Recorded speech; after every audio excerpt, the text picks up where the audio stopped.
नमस्कार प्रेक्षकांनो, कसे आहात तुम्ही सगळे? चला तर एक पटकन रिव्ह्यू बघूया, ठरलं तर मग मालिकेचा. सायली सगळ्यांना सांगते, आपण काहीतरी खेळ खेळूया. प्रिया म्हणते, आता तुला काही खेळ खेळायचंच राहिलं आहे का? अर्जुन बोलणं ते जरा जास्तच मनावर घेतलंयस तू, शाळेसारखं वाटते असं. पूर्णाजी पण म्हणते, घरात अगोदरच भातुकलीचा खेळ चालू आहे, ते काही कमी आहे आणि अजून हे खेळ? कल्पना पण तोंड वाकडं करते. सायलीचं तोंड पडतं. प्रतिभा म्हणते, मला तरी कल्पना खूप आवडली. खेळूयात ना आपण सगळे खेळ.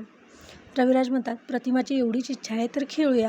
मग सायली सगळ्यांना सांगते, हे खेळ जोड्यांमध्ये खेळायचे, एका चौकोनात उभं राहूनच खेळायचे, नाहीतर ती जोडी बाद.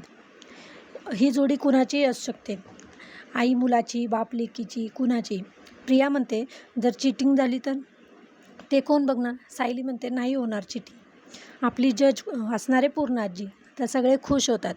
मग पहिली जोडी सायली सांगते अश्विन आणि कल्पना, आणि त्यांना टास्क सांगते.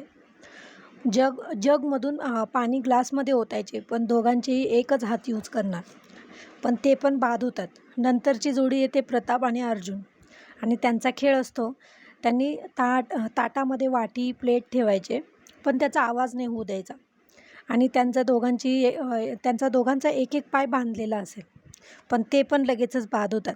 नंतरची जोडी येते रविराज आणि प्रिया. प्रिया म्हणते, बाबा आपल्यामधलं कॉर्डिनेशन ना या सगळ्यांपेक्षा खूप चांगलं आहे, तर आपणच जिंकणार. रविराज म्हणतात, खरंच ना? तर त्यांना टास्क असतो हार बनवण्याचे. एकाच्या हातात असते सुई तर दुसऱ्याच्या हातात फूल. त्यांचे पण एक एक हातच यूज करायचा असतो, पण हा टास्क पूर्ण ते दोघंही करू शकले नाही आणि आऊट झाले.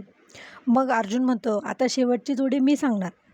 त्यांच्यात काही नातं नाही, पण ते मनाने खूप जवळ आहेत. अर्जुन म्हणतो, आता येणार आहे सायली आणि प्रतिमा आत्या.